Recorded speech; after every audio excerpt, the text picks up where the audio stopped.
that's shared on social media and everything that's shared on the internet is very easily recorded and very easily saved by somebody else.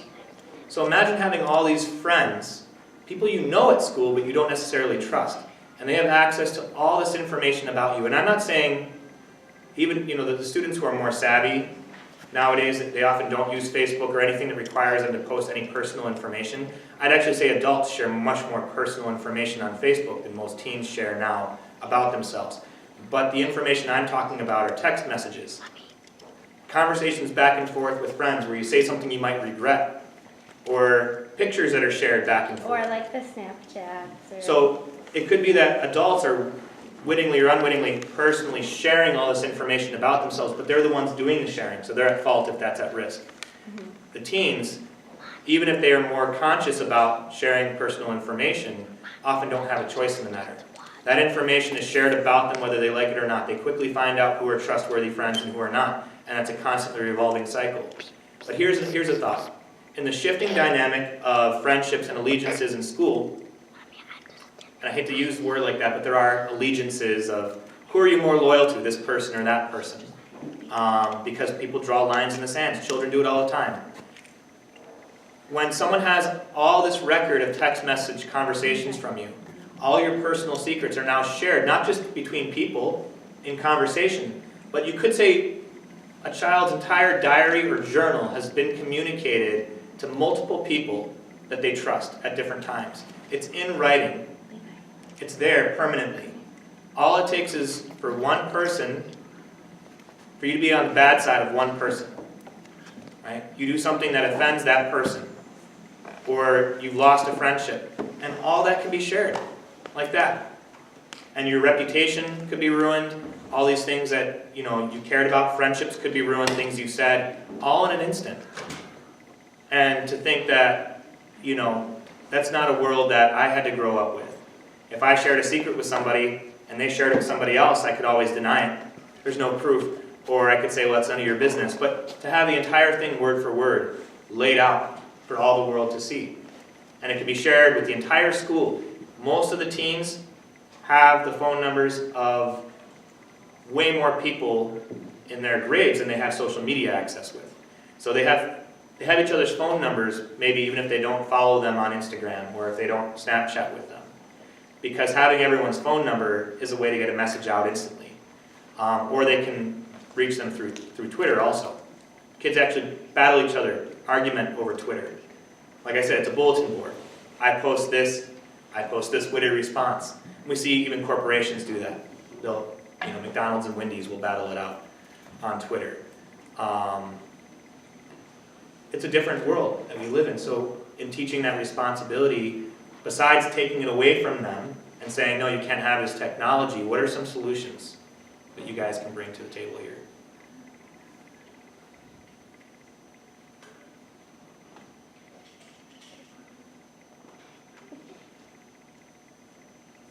I've got a 14-year-old who has a cell phone, and hopefully he's getting it back today. And it's dating myself. This little slip thing. Hey, it's newer than my phone. Mine's got the T9. I'm completely lost on the new ones, and the only reason I have this is because I got a job up here. We didn't live in the area, so it was for my wife to keep in touch in case something happened, which luckily nothing did.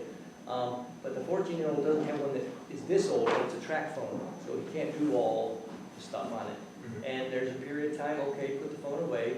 My wife had two boys playing a board game the other day. All devices put away, whether it's the Xbox or you just turn the television. That's smart. So there's Yeah. a set, I don't know, set at times, it's that period of time where they can be on electronics. And as parents, it doesn't always need to be a set time. I mean, it's helpful when the expectation is already there, but as a parent, we can say, you know what? Let's put everything away. It gets harder as they get older and older. There's and two in college too, so we're dealing with most situations. Once their social life is at a point where it's so dominant, to say just to cut it off at a whim seems very cruel. It's a battle that you often don't want to have to fight. That's what we say with the phone sometimes, and with the boys, the Xbox. Okay, 10 more minutes, and then can I just finish? okay, you're done. They get grumble, but I hear it turning off, and then, okay, good. And then they come up and whatever. So you lay out the expectation and follow through and provide opportunities where we're device free. You've got 40 minutes, Yeah. that's it. With the games, Mhm. for example. So yeah, we put limits on it. And it usually works. I mean, like I said, we get grumbling all the time. But yeah, they know, and then it's time to go out and play with friends in the neighborhood Yeah. or homework or whatever. Sure. My children watch TV and they watch TV. We have Netflix, for example. They'll watch stuff on YouTube. They'll do the younger kids will do Starfall applications on the computer and stuff like that. And then my daughter has a Kindle Fire that has all these games and apps on it.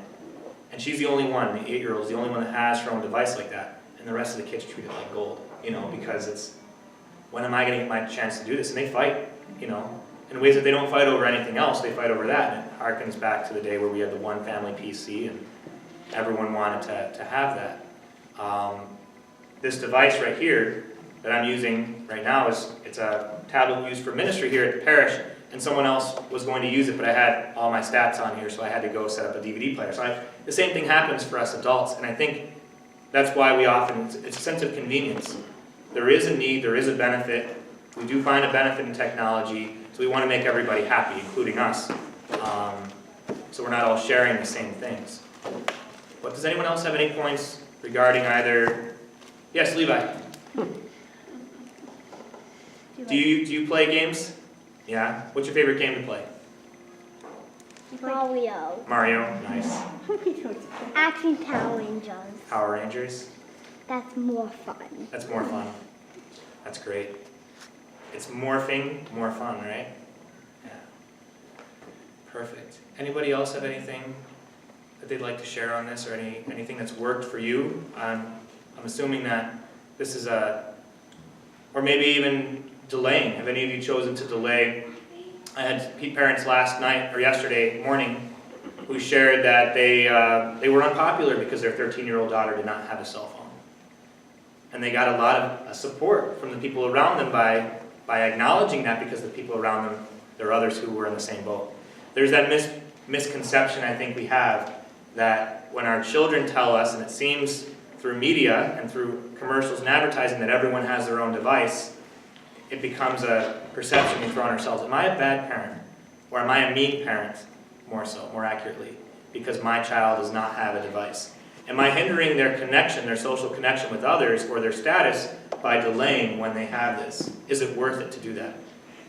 Those are some questions to ask. There are girls who will not get invited to parties as preteens and young teenagers because they're not connected through social media or cell phones with those friends.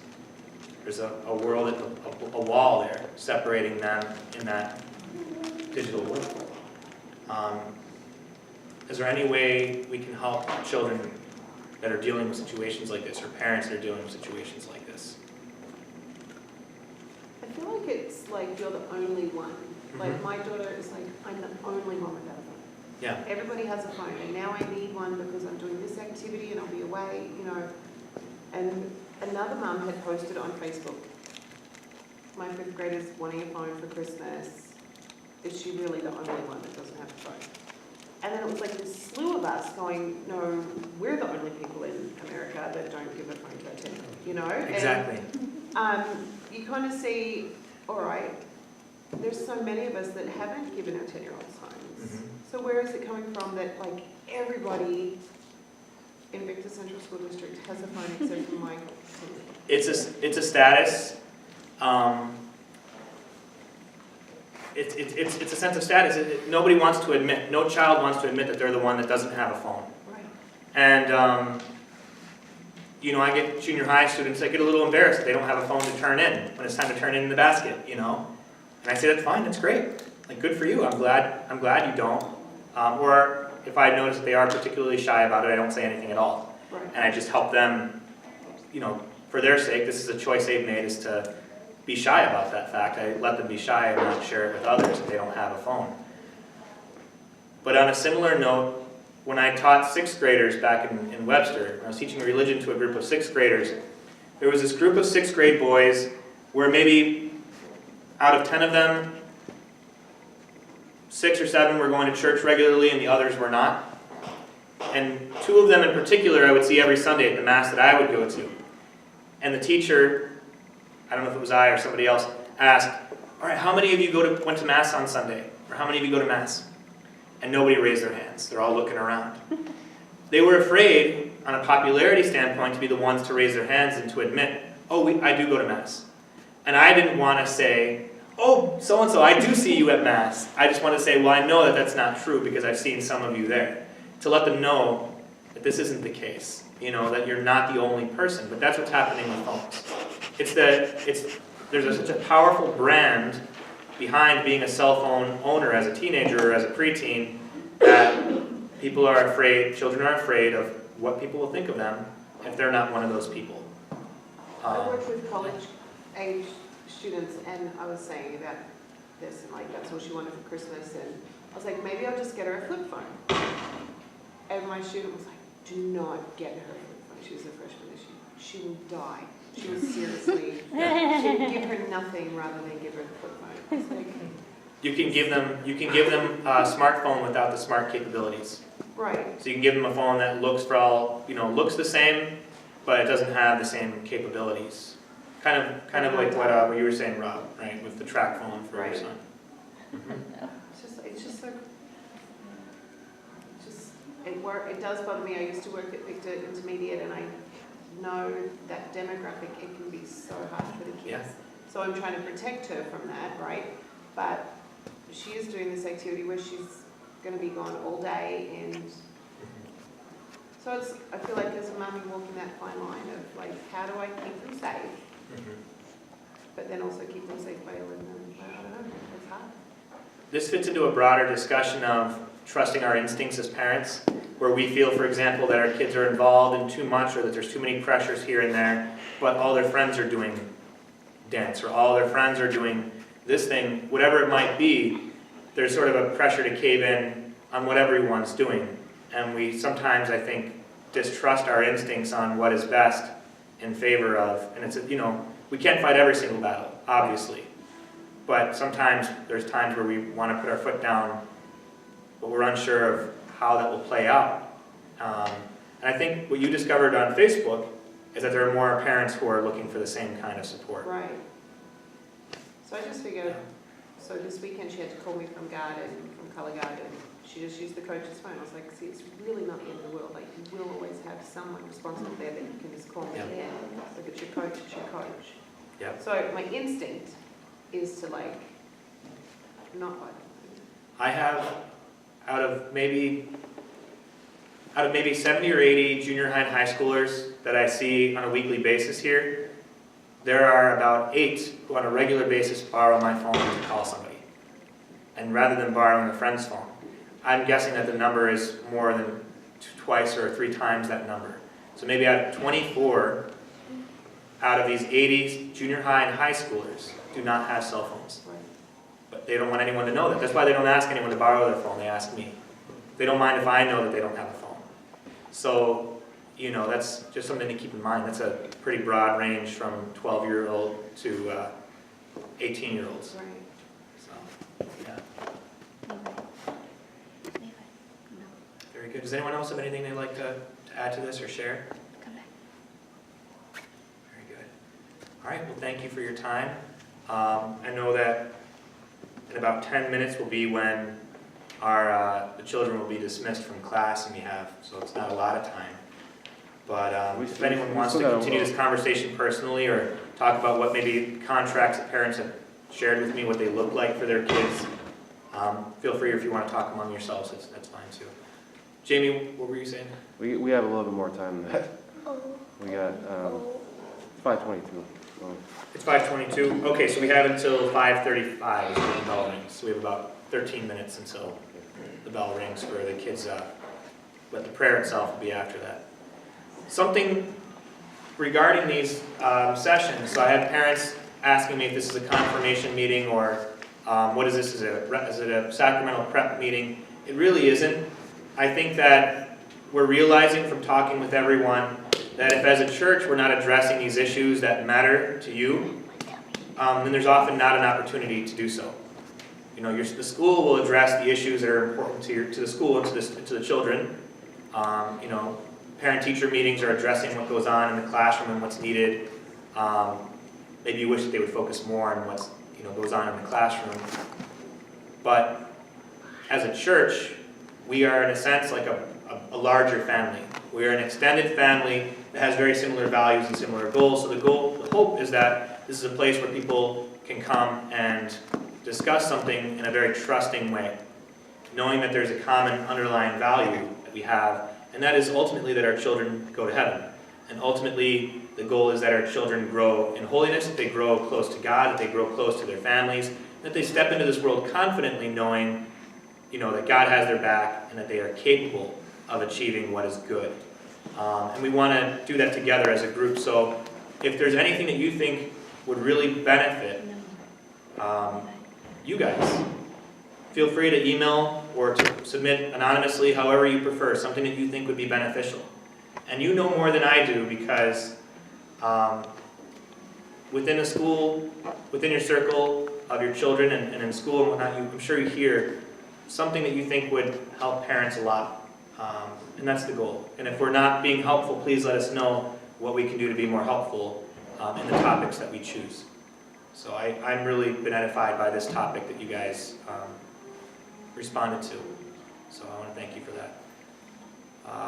Lastly, Father and I were talking about this too, and mentioned that something that helps me a lot, takes the pressure off a little bit, and that is that I'm often afraid to transmit and pass on the faith to my children if I feel like my own understanding is imperfect, not even understanding my own faith. So if I'm having doubts of faith, or I'm having a hard time going to Mass or this or that, sometimes I feel disingenuous sharing these traditions and what we do as a church with our children. So if there are any stumbling blocks like that, like what I face as a parent, and I'm full-time in ministry, but I face a lot of those stumbling blocks for myself.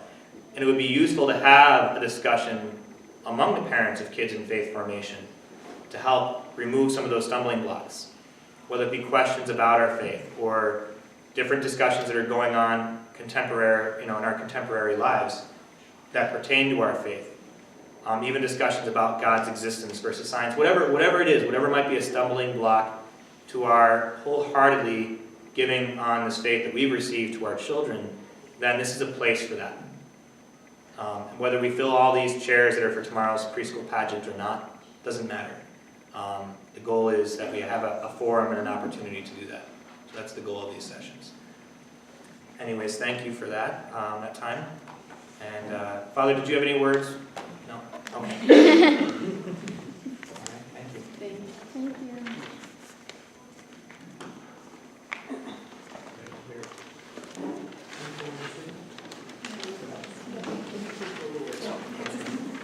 Writing there, Texas.